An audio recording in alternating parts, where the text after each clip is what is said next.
hated it. He said he wanted this stuff. 100 years ago, a new theory about human nature was put forward by Sigmund Freud. He had discovered, he said, primitive sexual and aggressive forces hidden deep inside the minds of all human beings. Forces which, if not controlled, led individuals and societies to chaos and destruction.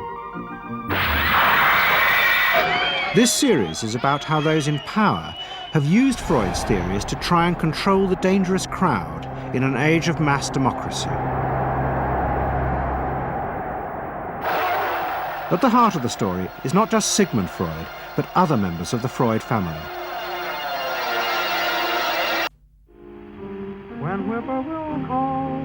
This episode is about Freud's American nephew, Edward Bernays. Bernays is almost completely unknown today, but his influence on the 20th century was nearly as great as his uncle's.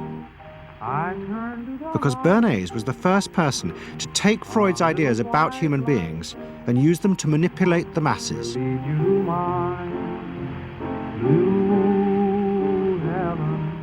He showed American corporations for the first time how they could make people want things they didn't need by linking mass-produced goods to their unconscious desires. Out of this would come a new political idea of how to control the masses. By satisfying people's inner selfish desires, one made them happy and thus docile. It was the start of the all-consuming self, which has come to dominate our world today.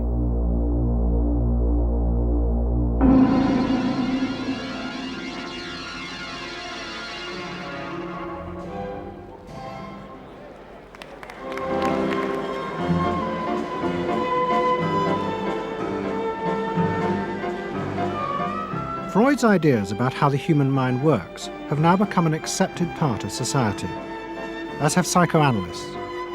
Every year, the psychotherapist's ball is held in a grand palace in Vienna. This is the psychotherapy ball. Psychotherapists come, some advanced patients come, or former patients come, and many other people, friends, but also people from the Viennese society who like to go to a nice, elegant, comfortable ball. But it was not always so. 100 years ago, Freud's ideas were hated by Viennese society. At that time, Vienna was the center of a vast empire ruling Central Europe. And to the powerful nobility of the Habsburg court, Freud's ideas were not only embarrassing, but the very idea of examining and analyzing one's inner feelings was a threat to their absolute control. You see, at that time, these people had the power. And of course, you just were not allowed to show your bloody feelings. I mean, you just couldn't. You know, I mean, you couldn't, if you were unhappy. Can you imagine, for instance, you sit somewhere in the country in a castle, you are deeply unhappy, you are a woman. You couldn't go to your maid and cry on her shoulders, or you couldn't go into the village and complain, you know, about your feelings. I mean, you couldn't, it was like selling yourself to somebody. You just couldn't, you know? Because they had to respect you. Now, of course, Freud, you see, put that thought very much into question, because you see, to examine yourself, you would have to put a lot of other things into question, your society, everything what surrounds you. And that wasn't a good thing at that time. Why not? Because your self-created empire, to a certain extent, would have fallen into bits much earlier already. But what frightened the rulers of the empire even more was Freud's idea that hidden inside all human beings were dangerous instinctual drives. Freud had devised a method he called psychoanalysis. By analyzing dreams and free association, he had unearthed, he said, powerful sexual and aggressive forces, which were the remnants of our animal past. Feelings we repressed because they were too dangerous. Freud devised a method for exploring a hidden part of the mind, which we nowadays call the unconscious, which is a part that is totally unknown to our consciousness, that there exists a barrier in all our minds which prevents these hidden and unwelcome impulses of the unconscious from emerging. Good night.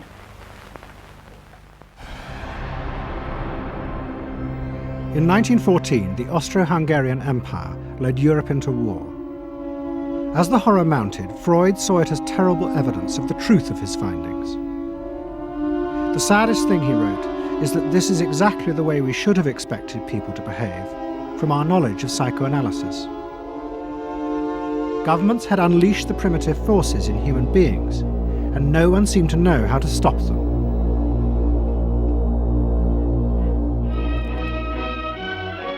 At that time, Freud's young nephew, Edward Bernays, was working as a press agent in America. His main client was the world-famous opera singer Caruso, who was touring the United States.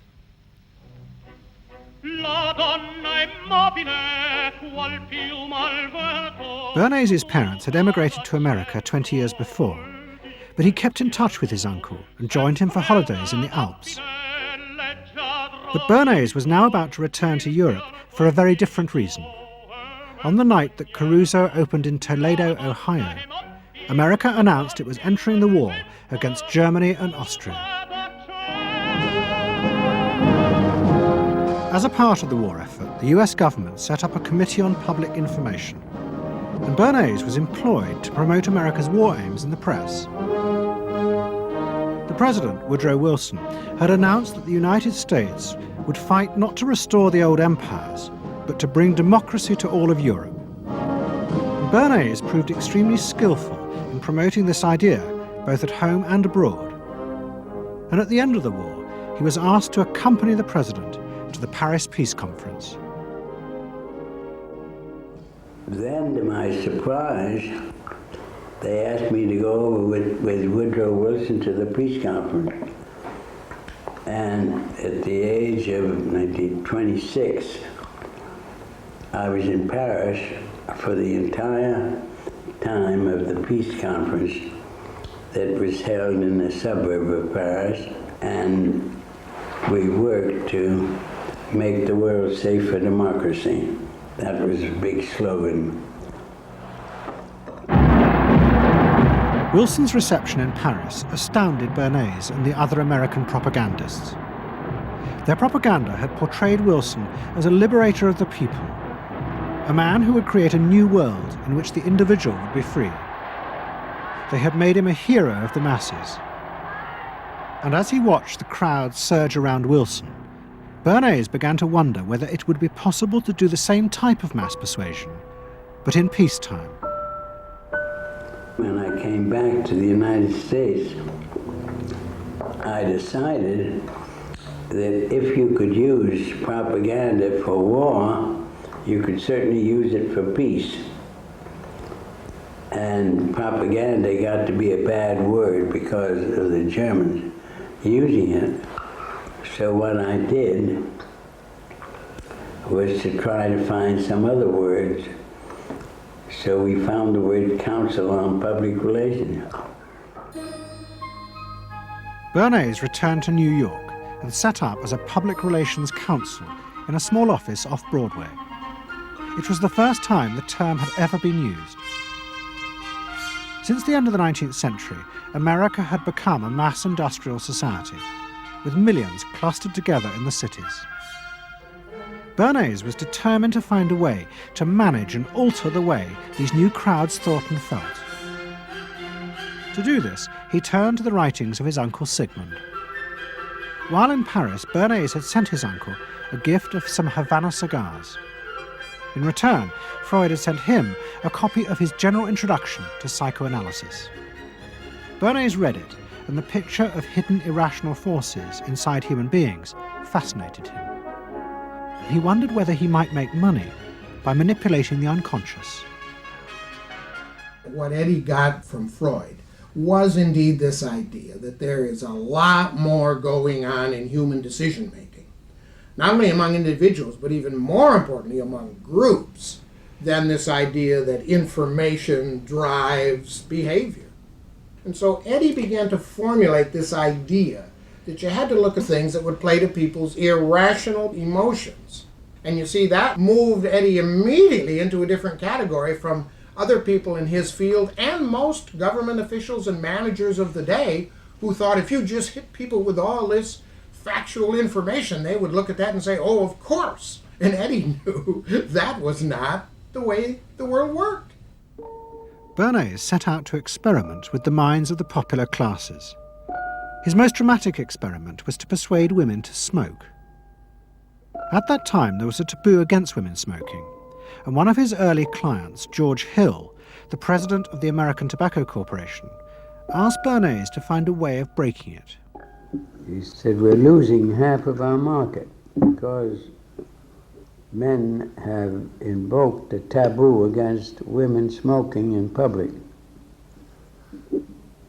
Can you do anything about that? I said, let me think about it. And then I said, have I your permission to see a psychoanalyst to find out what cigarettes mean to women? He said, what'll it cost? So I called up Dr. Brill, A.A. Brill, who was a leading psychoanalyst in New York at that time. How come you didn't call your uncle? Why didn't you call your uncle? Because he was in Vienna. A.A. Brill was one of the first psychoanalysts in America. And for a large fee, he told Bernays that cigarettes were a symbol of the penis and of male sexual power. He told Bernays that if he could find a way to connect cigarettes with the idea of challenging male power, then women would smoke, because then they would have their own penises. Every year, New York held an Easter Day parade to which thousands came, and Bernays decided to stage an event there. He persuaded a group of rich debutantes to hide cigarettes under their clothes. Then they should join the parade, and at a given signal from him, they were to light up the cigarettes dramatically. Bernays then informed the press that he had heard that a group of suffragettes were preparing to protest by lighting up what they called torches of freedom. He knew this would be an outcry, and he knew that all of the photographers would be there to capture this moment. And so he was ready with a phrase which was torches of freedom. And so here you have a symbol, women, young women, debutantes, smoking a cigarette in public with a phrase that means anybody who believes in this kind of equality pretty much has to support them in the ensuing debate about this, because torches of freedom. I mean, what's on all American coins? It's liberty. She's holding up the torch, you see? And so all of this is there together. There's emotion, there's memory, there's a rational phrase, even though it's using a lot of emotional elements. It's a phrase that works in a rational sense. All of this is together. And so the next day, this was not just in all of the New York papers, it was across the United States and around the world. And from that point forward, the sale of cigarettes to women began to rise. He had made them socially acceptable with a single symbolic act. What Bernays had created was the idea that if a woman smoked, it made her more powerful and independent, an idea that still persists today. Embrace me, my sweet embrace. It made him realize that it was possible to persuade people to behave irrationally if you link products to their emotional desires and feelings. The idea that smoking actually made women freer was completely irrational, but it made them feel more independent. It meant that irrelevant objects could become powerful emotional symbols of how you wanted to be seen by others. Eddie Bernays saw the way to sell product was not to sell it to your intellect, that you ought to buy an automobile, but that you will feel better about it if you have this automobile. I think he originated that idea, that they weren't just purchasing something, but they were engaging themselves emotionally or personally in the product or service. That it's not, you think you need a new piece of clothing, but you'll feel better with the piece of clothing. That was his contribution in a very real sense. We see it all over the place today, but I think he originated the idea of the emotional connect to a product or service. What Bernays was doing fascinated America's corporations. They had come out of the war rich and powerful, but they had a growing worry. The system of mass production had flourished during the war, and now millions of goods were pouring off production lines. What they were frightened of was the danger of overproduction, that there would come a point when people had enough goods and would simply stop buying. Up until that point, the majority of products were still sold to the masses on the basis of need. While the rich had long been used to luxury goods, for the millions of working-class Americans, most products were still advertised as necessities. Goods like shoes, stockings, even cars were promoted in functional terms for their durability. The aim of the advertisements was simply to show people the product's practical virtues, nothing more.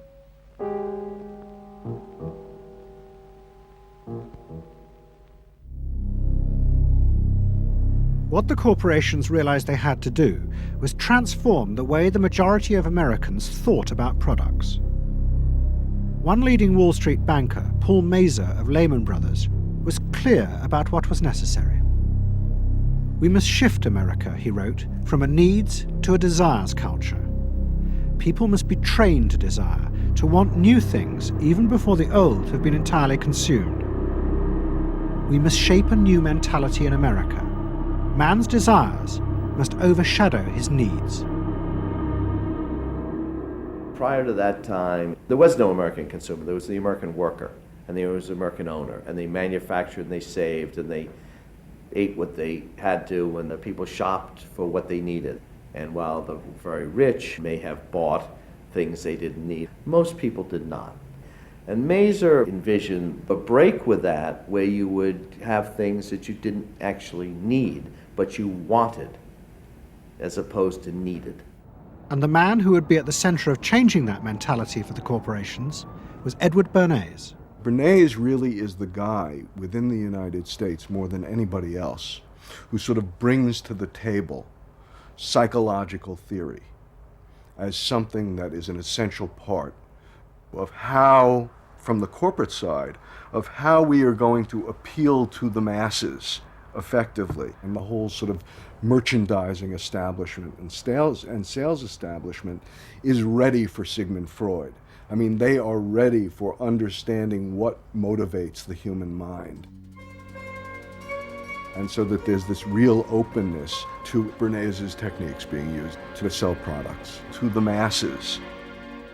Beginning in the early 20s, the New York banks funded the creation of chains of department stores across America.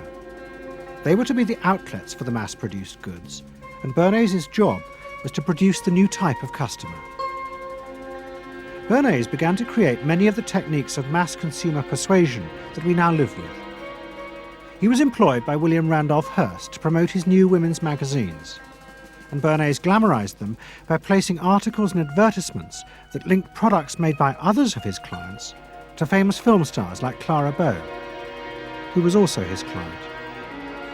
Bernays also began the practice of product placement in the movies, and he dressed the stars at the film's premieres with clothes and jewelry from other firms he represented.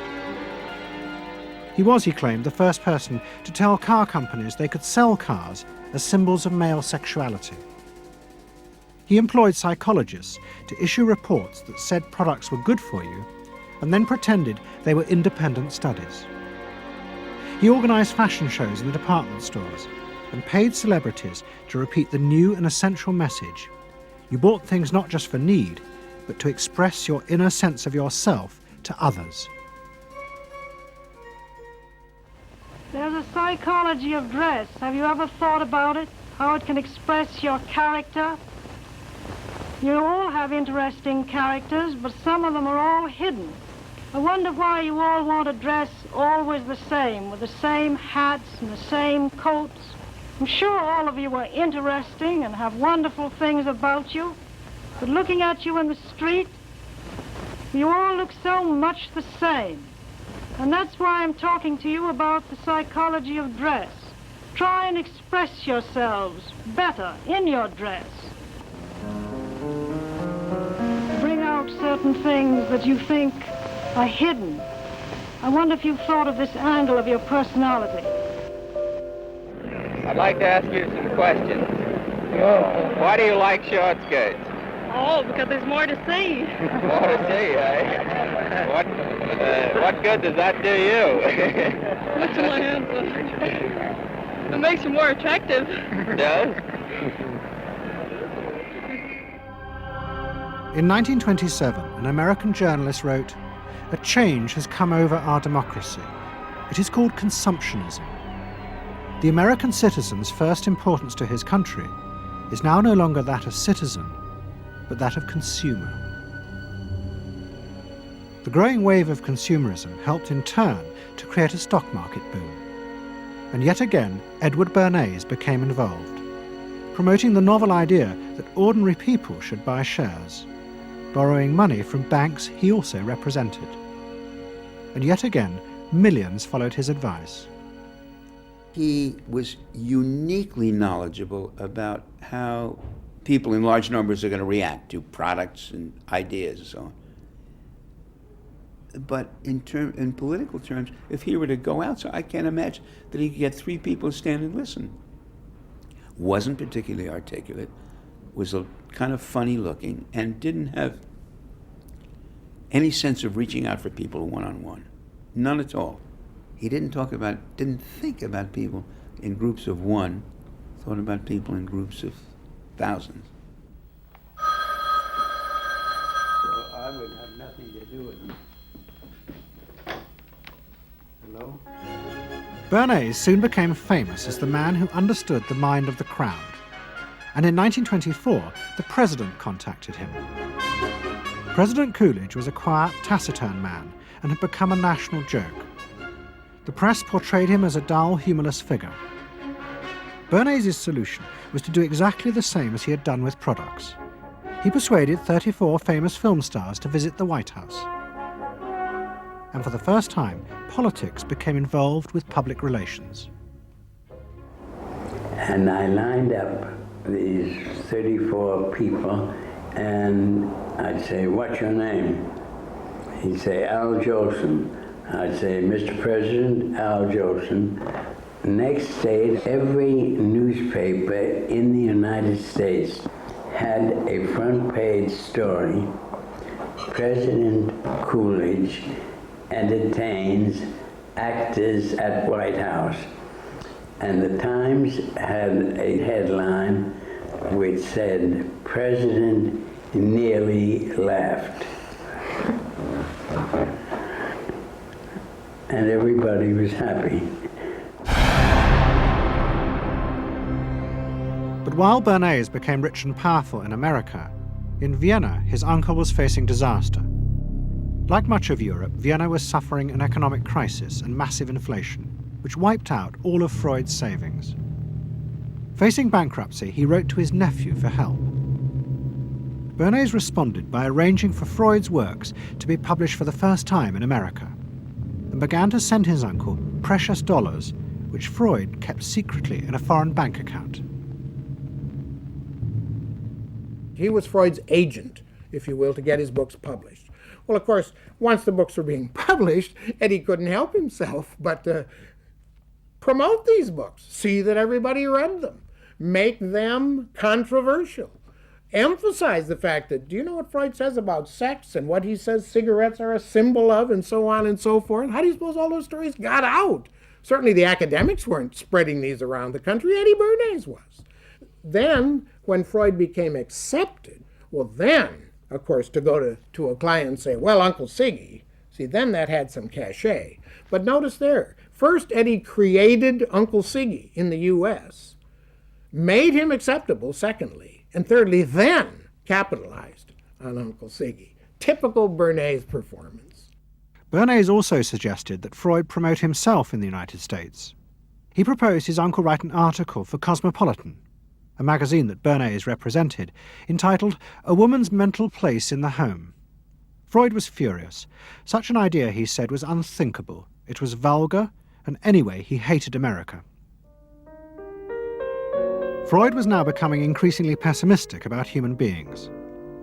In the mid-20s, he retreated in the summers to the Alps, sometimes staying in an old hotel, the Pension Moritz in Berchtesgaden. It is now a ruin.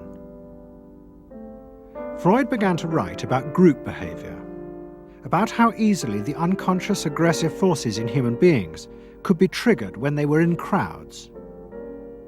Freud believed he had underestimated the aggressive instincts in human beings. They were far more dangerous than he had originally thought. After World War I, Freud was basically a pessimist. He felt that man is an impossible creature, a very, very sadistic and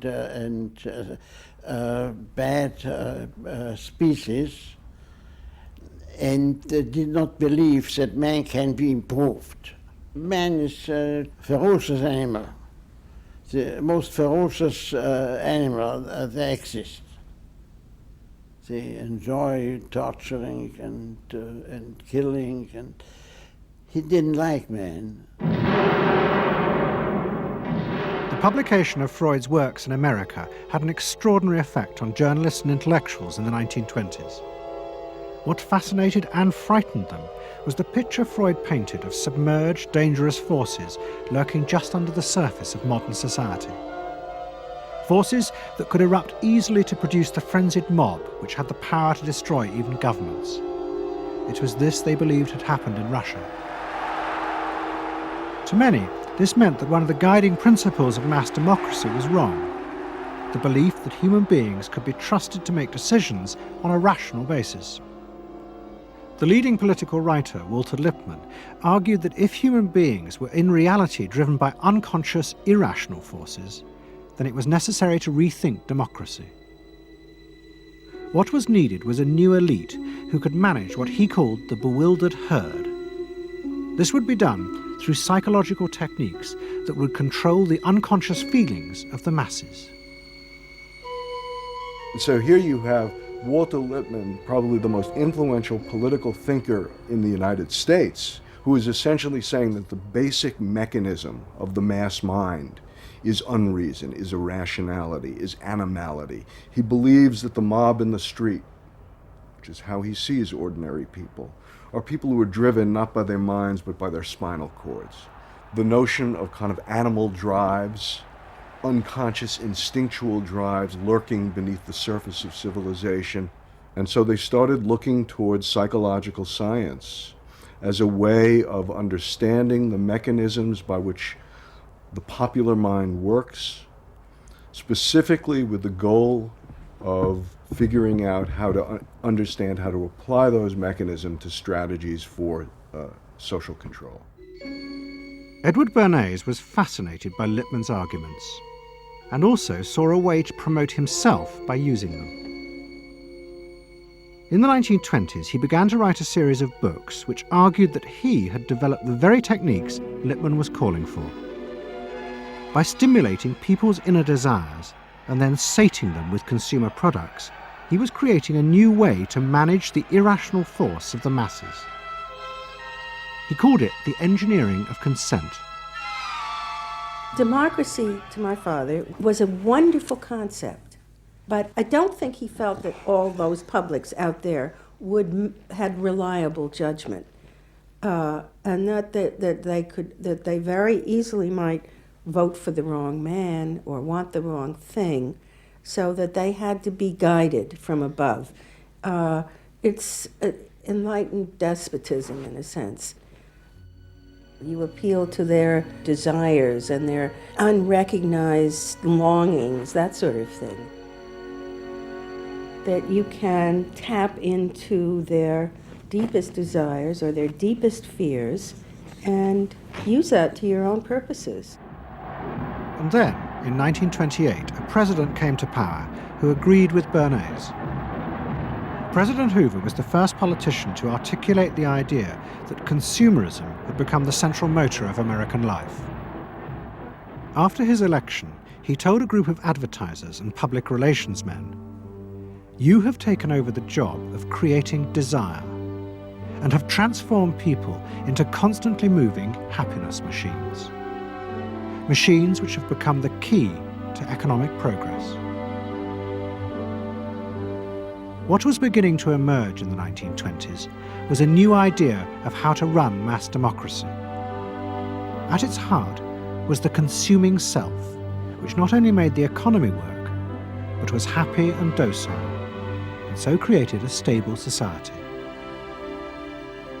Both Bernays and Littman's concept of managing the masses takes the idea of democracy and it turns it into a palliative. It turns it into giving people some kind of feel-good medication that will respond to an immediate pain or an immediate yearning, but will not alter the objective circumstances one iota.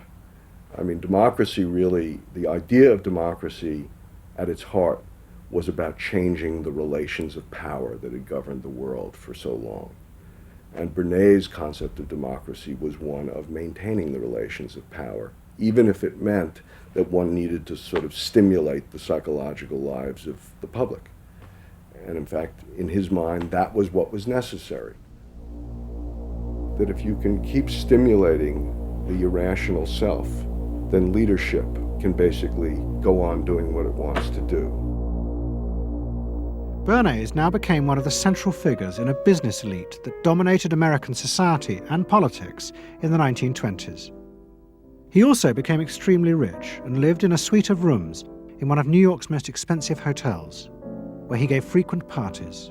Oh my goodness. He had a home in the corner suite of the Sherry Netherland Hotel. And here's this wonderful suite with all these windows looking out on Central Park and across at the plaza and on the square.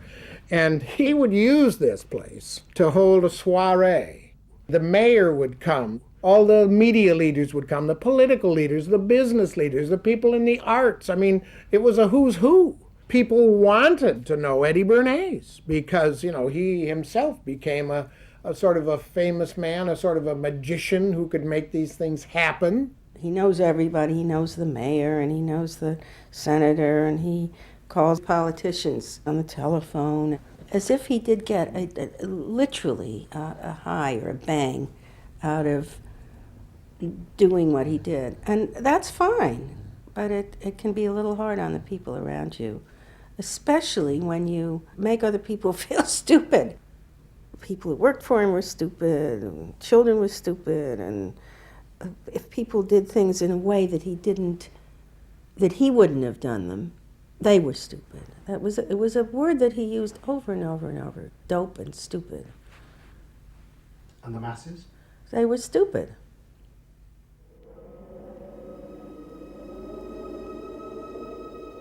But Bernays' power was about to be destroyed dramatically, and by a type of human irrationality he could do nothing to control. At the end of October 1929, Bernays organised a huge national event to celebrate the 50th anniversary of the invention of the light bulb. President Hoover, the leaders of major corporations, and bankers like John D. Rockefeller were all summoned by Bernays to celebrate the power of American business.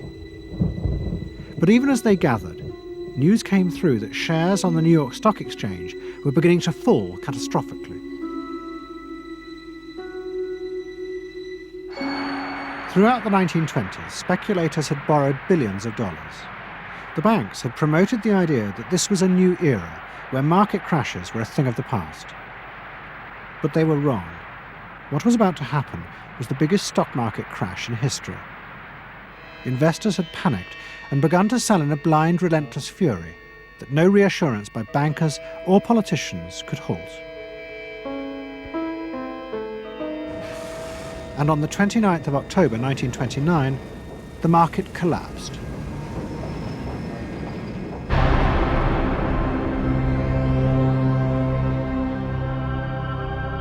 The effect of the crash on the American economy was disastrous.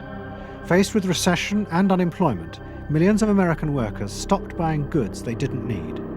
The consumer boom that Bernays had done so much to engineer disappeared, and he and the profession of public relations fell from favour. Bernays' brief moment of power seemed to be over.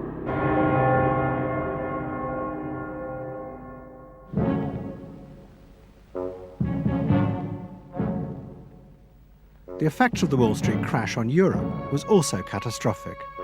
It intensified the growing economic and political crisis in the new democracies. In both Germany and Austria, there were violent street battles between the armed wings of different political parties. Against this backdrop, Freud, who was suffering from cancer of the jaw, retreated yet again to the Alps. He wrote a book called Civilization and Its Discontents. It was a powerful attack on the idea that civilization was an expression of human progress. Instead, Freud argued, civilization had actually been constructed to control the dangerous animal forces inside human beings. What was implicit in Freud's argument was that the ideal of individual freedom, which was at the heart of democracy, was impossible. Human beings could never be allowed to truly express themselves because it was too dangerous. They must always be controlled and would thus always be discontent.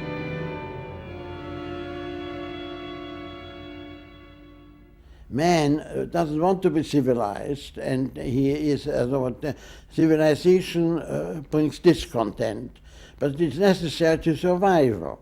Otherwise he couldn't survive. So he must be discontent, because this would be the only way to keep him within limits. But what did Freud think about the idea of the equality of man? He didn't believe in it. We had 32 parties, and Hitler said, before those parties don't vanish, there is no Germany. That's true. You can't have 32 parties, and so they felt this one person will put an end to this comedy. Freud was not alone in his pessimism. Politicians like Adolf Hitler emerged from a growing despair in the 1920s about democracy.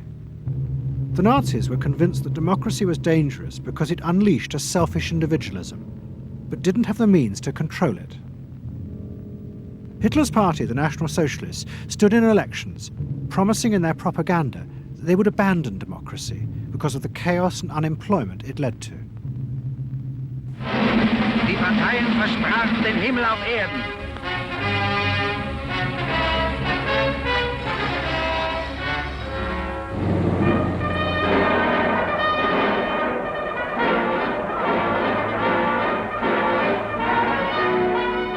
In March 1933, the National Socialists were elected to power in Germany, and they set out to create a society that would control human beings in a different way. One of their first acts was to take control of business. The planning of production would in future be done by the state. The free market was too unstable, as the crash in America had proved. Workers' leisure time was also planned by the state through a new organization called Strength Through Joy. One of its mottos was service, not self.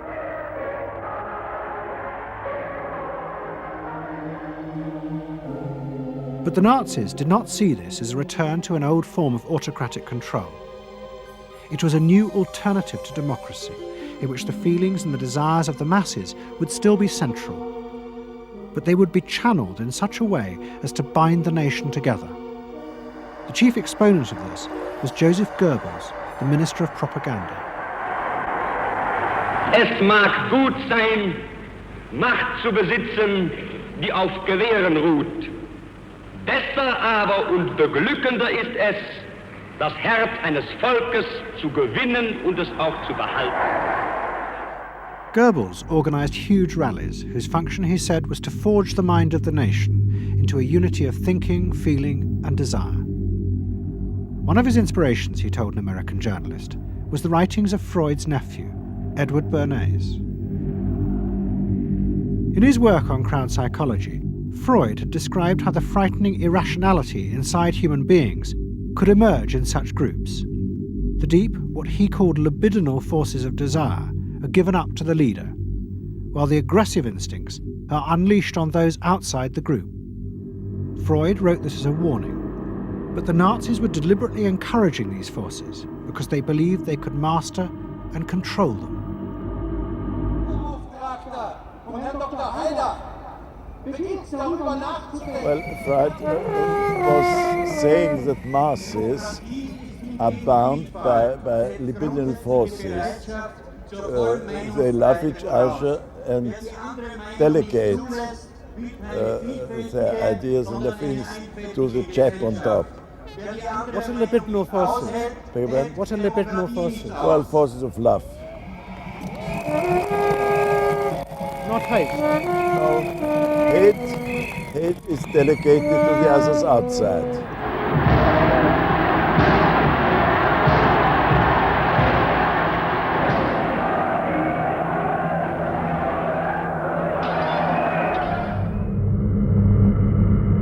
It's the mob.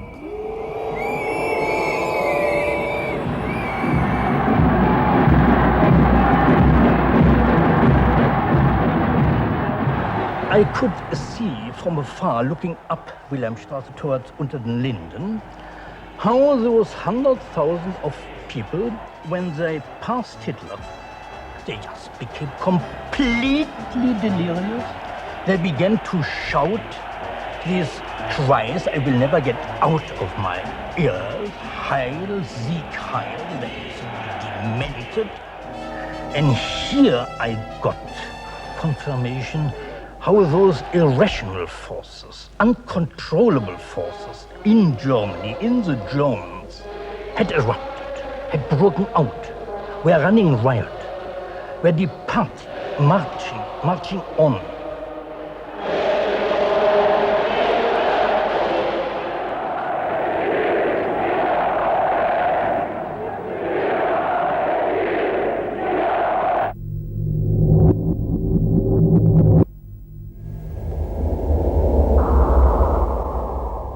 And in America too, democracy was under threat from the force of the angry mob. The effect of the stock market crash had been disastrous. There was growing violence as an angry population took out their frustration on the corporations who were seen to have caused this disaster.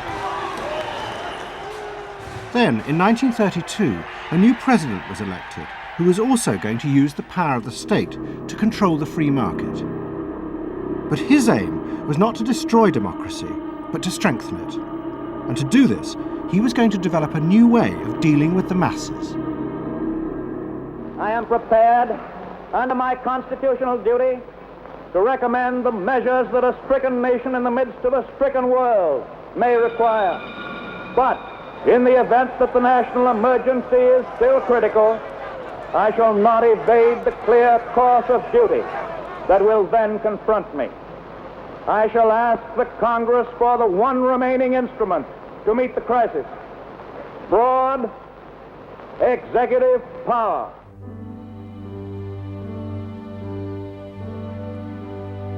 It was the start of what would become known as the New Deal. Roosevelt assembled a group of young technocrats and planners in Washington. He told them that their job was to plan and run giant new industrial projects for the good of the nation. Roosevelt was convinced that the stock market crash had shown that laissez-faire capitalism could no longer run modern industrial economies. It had become the job of government.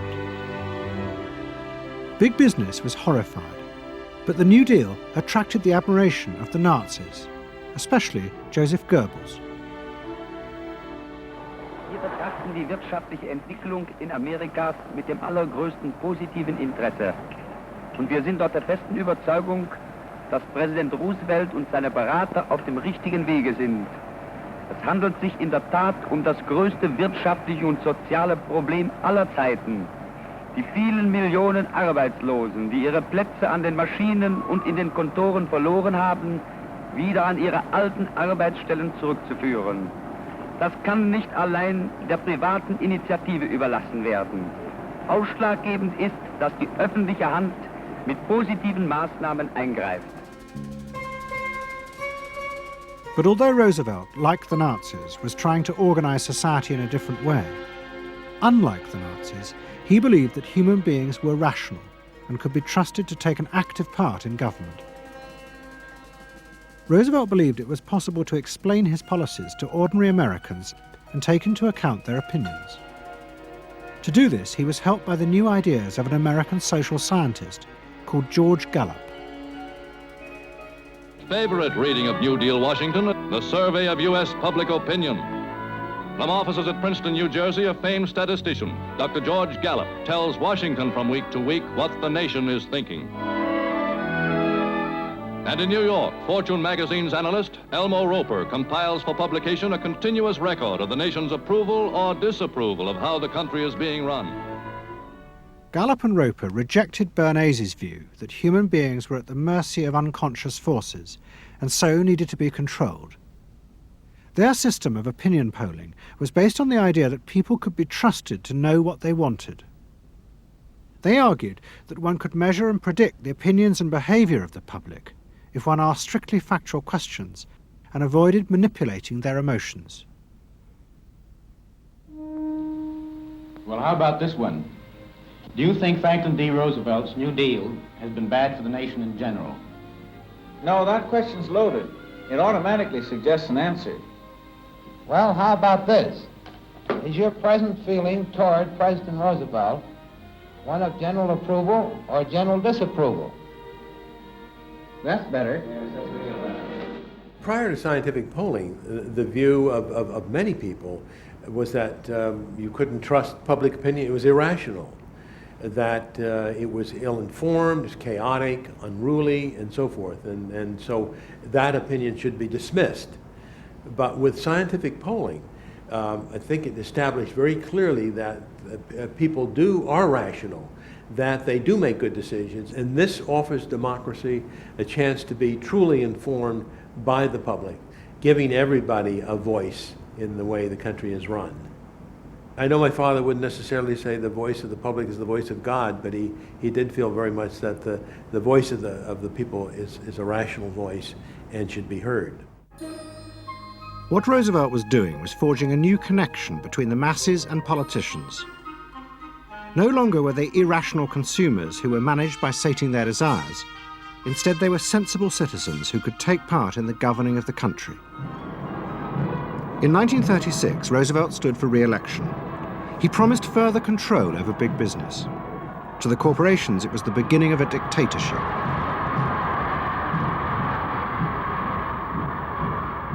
Roosevelt interferes with private enterprise and is running the country into debt for generations to come. The way to get recovery is to let business alone. But Roosevelt was triumphantly re-elected. It looks, my friends, like a real landslide this time. So please let me thank you again and tell you that I hope to see you all very soon and bid you an affectionate good night. Faced with this, business now decided to fight back, to regain power in America.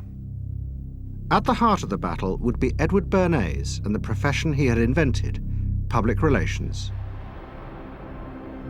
Following that election, business people start to get together and start to carry on discussions, primarily in private, and they start talking to each other about the need to sort of carry on ideological warfare against the New Deal and to sort of reassert the sort of connectedness between the idea of democracy on the one hand and the idea of privately owned business on the other.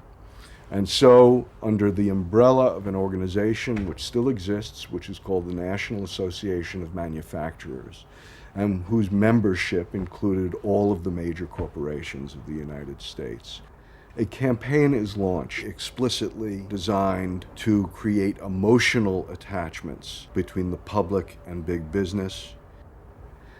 It's Bernays' techniques being used on a grand scale. I mean, totally.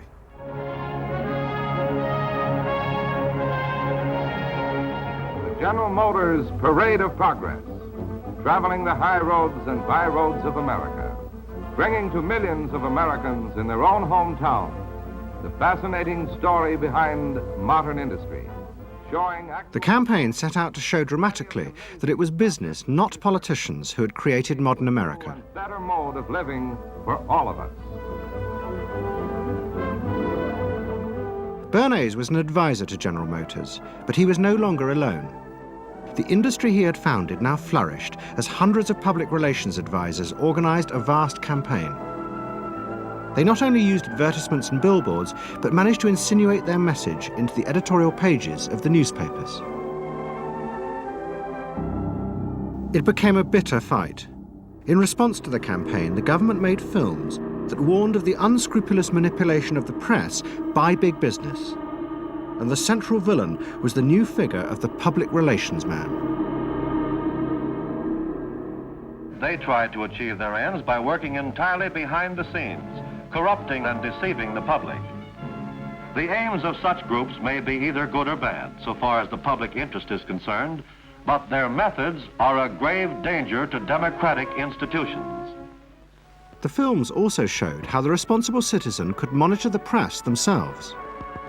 They could create a chart that analyzed the reporting for signs of hidden bias. But such earnest instruction was to be no match for the powerful imagination of Edward Bernays. He was about to help create a vision of the utopia that free market capitalism would build in America if it was unleashed.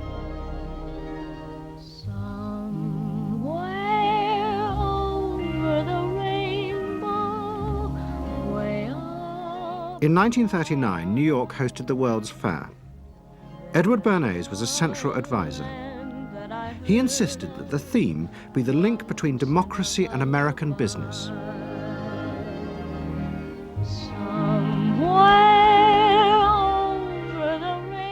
At the heart of the fair was a giant white dome that Bernays named Democracity.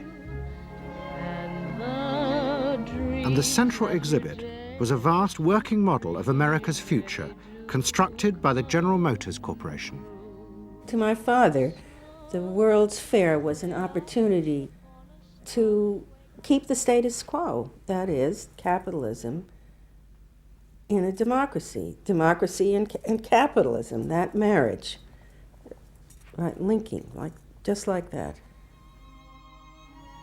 He did that by manipulating people and getting them to think that you couldn't have real democracy in anything but a capitalist society, which was capable of doing anything, of creating these wonderful highways, of making, moving pictures inside everybody's house, of telephones that didn't need cords, of sleek roadsters. I mean, it was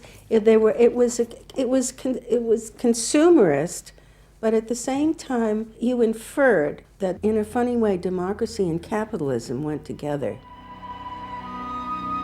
The World's Fair was an extraordinary success and captured America's imagination.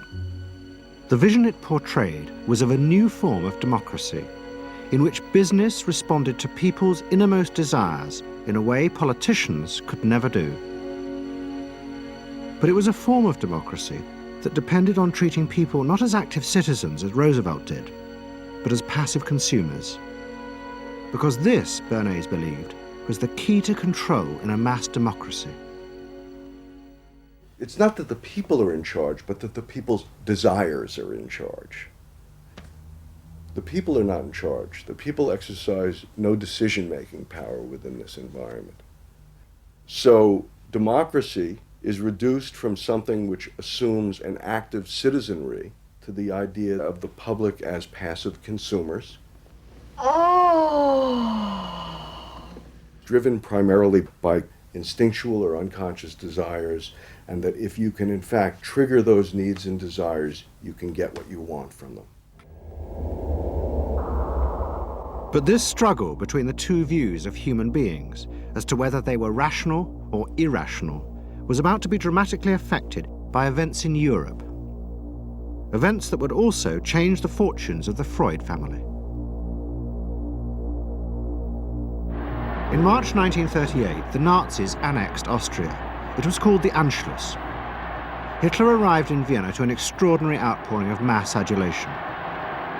But even as he drove through the city, behind the scenes, the Nazis were systematically whipping up and unleashing the hatred of the crowd against the enemies of the new Greater Germany. The Anschluss was a kind of explosion of terrible hatred against the enemies, the so-called enemies, or whatever they considered enemies, against the Jews totally, and also against a lot of very decent Austrians who had opposed the Nazis in Austria. They said it's legitimate now, you can do what you want, so they did it. Stealing, robbing and killing, I can't say it otherwise. And human depravity, of course, is always very near to normal behavior. It can change very quickly.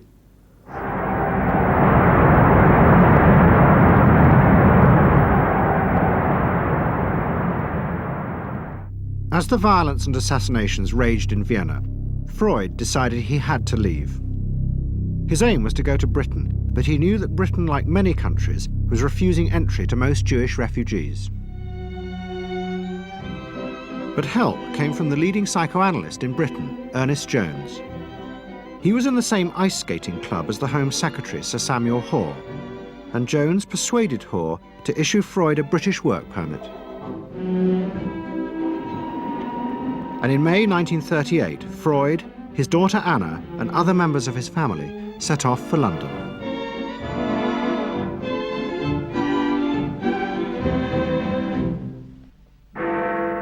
Freud arrived in London as Britain was preparing for war, and he settled with his daughter Anna in a house in Hampstead. But Freud's cancer was now far advanced, and in September 1939, just 3 weeks after the outbreak of war, he died.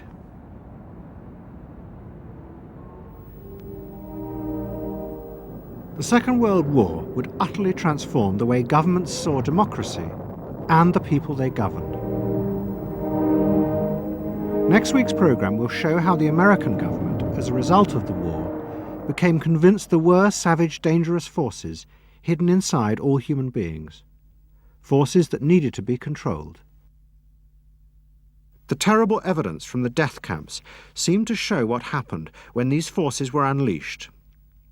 And politicians and planners in post-war America would come to believe that hidden under the surface of their own population were the same dangerous forces. And they would turn to the Freud family to help control this enemy within.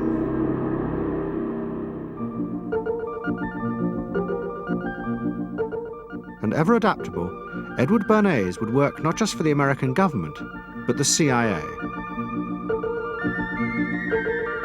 And Sigmund Freud's daughter, Anna, would also become powerful in the United States because she believed that people could be taught to control the irrational forces within them. Out of this would come vast government programs to manage the inner psychological life of the masses.